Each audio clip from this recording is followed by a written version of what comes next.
Bismillahirrahmanirrahim. Dr. Praise on the beat. Àlàáfíà. Áńgẹ́lì mi ò ní sùn. Oríwo ya ògùn wa tán. Lọ́la kó bá yà kún Ọlọ́run ọba. Ewé ń jẹ́. Lọ́la kó bá yà kún Ọlọ́run ọba. Ewé ń jẹ́. Ewé ajẹ́. Ewé ń jẹ́. Àwọn olórí bá bọ́ sóhun mi lọ́jọ́ dìbò. Ewé ń jẹ́. Ewé.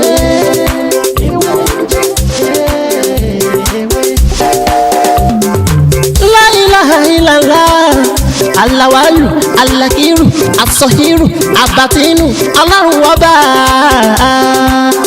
Ìwọ ló pamọ́, ìwọ ló fara jáde. Alárágbá yìí dániyàn, ara tó wù ọ́ dáadáa ló dẹ̀ ń dá. Èyí tó ní káwa máa fẹ́ wé dá ládẹ̀ fi dá. Ìwọ ṣàlóní. Good afternoon and good evening wherever you are watching me today. My name is Dr. Mutiu Olatiboye, also known as Babi Winje. And if today is your first time here, everything I do here is to share spiritual tip, just like the one you want to watch right now. And if you find this video very interesting, please don't forget to subscribe to this channel and make sure you turn on the notification bell.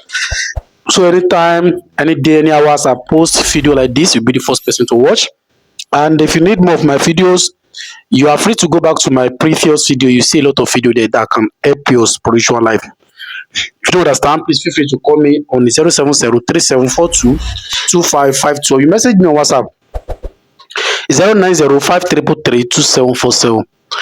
So in today's video, I want to share with you how to use a natural salt to avoid problem, to avoid wahala after you had a sex with your partner.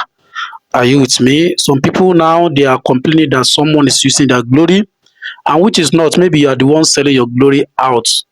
Are you with me? And you want a maximum protection after you have sex with your partner. You understand? You that jump from one place to another.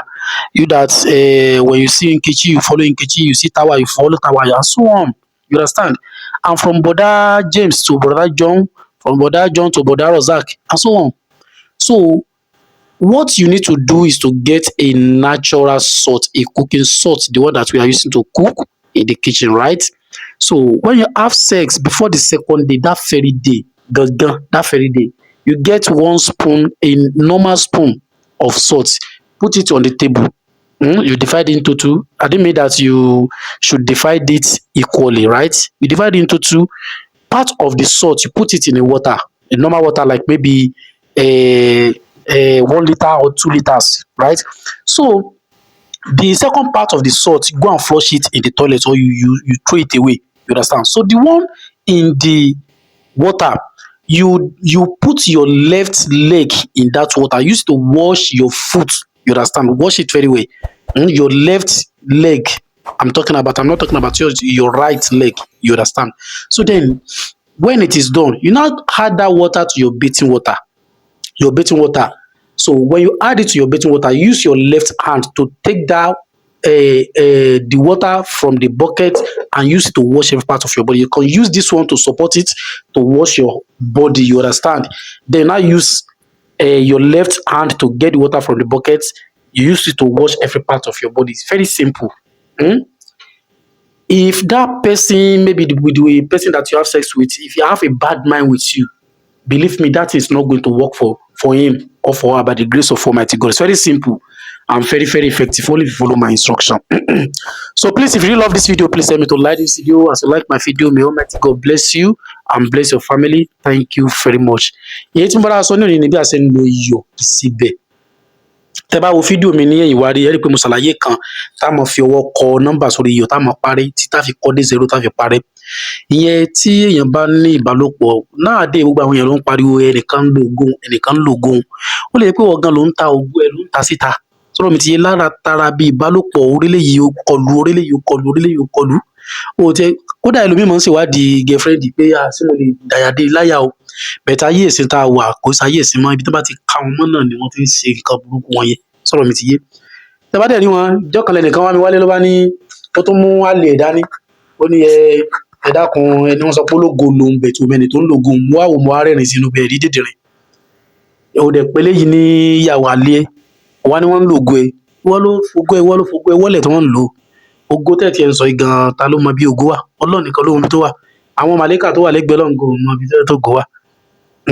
Wọ́n lè mọ delay destiny iṣẹ́ tó yẹ kó ti ṣe tó yẹ kó ti là ní age of 22 years wọ́n ń lọ going to 75 years wọ́n lọ wọ́n delay ẹ̀ sí 75 years wọ́n lẹ́nìkan wọ́n sọ wọ́n blame ẹnìkan pé wọ́n ń lo ògo ẹ̀ o wọ́n ń delay kádàrá ẹ̀ ni látara àṣekúṣe rádaràda tó ti ṣe ó ti nǹkan mìíràn tó yẹ kó lò ájò tó ṣe ara tó yẹ kó lò tàbádùá tó ṣe tó yẹ kó kádùá ti máa dáhùn ó ti fi gbogbo ẹ̀ ó ti fi jápò kiri wọ́n lo ògo ẹ̀ wọ́n ló ń delay ara ẹ̀ tí a bá ti nírú nǹkan bẹ́ẹ̀ pọ̀ ẹ kàn jẹ́ ká rọra ṣe sọ̀rọ̀ mi yé ẹlòmíràn nítorí tó yẹ kí n sọ irú sẹ́ni pé ẹlòmíràn sọ pé tó bá ti ní ìbálòpọ̀ pẹ̀lú ìyàwó nǹkan máa ń rọ́ fóun ẹ gbìyànjú ẹ̀ tàbí tọkọ bá ti ní ìbálòpọ̀ pẹ̀lú nǹkan máa ń rọ́ fóun ẹ gbìyànjú ẹ̀ lẹ́yìn tẹ́ bá ti ṣe ìbálòpọ̀ tán ẹ buyọ̀ síbí kan sí orí tébù ẹ pín sí méjì ìdá kan nú ẹ dà sínú omi ìdá kejì ẹ dà nù kí ló pẹ́ máa pín síbí kan yìí méjèèjì oníkálukú ṣe tiẹ̀ ní o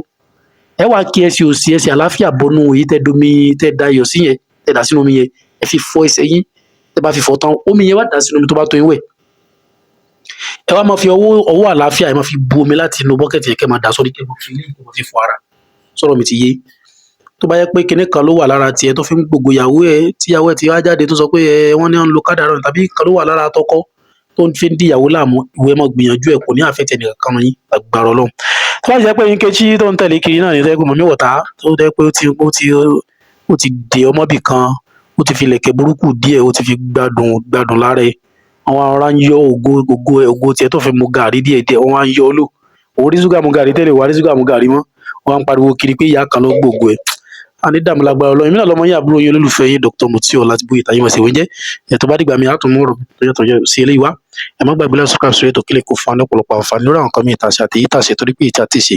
lọ́la kó bá yà kún Ọlọ́run ọba ewé ń jẹ́ lọ́la kó bá yà kún Ọlọ́run ọba ewé ń jẹ́ ewé á jẹ́ ewé ń jẹ́ àwọn lómi bá bọ́ sóhun mi lọ́jọ́ dìgbọ́ ewé ń jẹ́ ewé.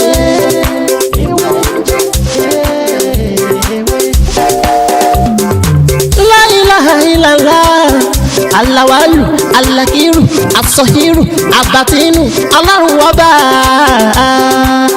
Ìwọ ló pamọ́, ìwọ ló fara jáde. Alárágbá yìí dániyàn, ara tó wù ọ́ dáadáa ló dẹ̀ ń dán.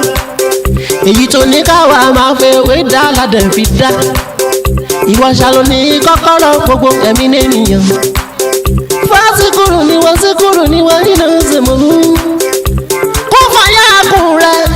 Láfi ń ṣe tiwa ewé jẹ́ òbẹ̀ èyí tó dá fún wa ládẹ̀ gbójúlé èyí tó ní ká ló ládẹ̀ ń lò ọba ńlá ń dákun máa jẹ́ ká ṣiṣẹ́ ọba tó rí gbogbo ẹ̀dá ta ò rí ìwọ lọ́ba tá ń gbàṣẹ lọ́dọ̀ rẹ̀ à ń bẹ̀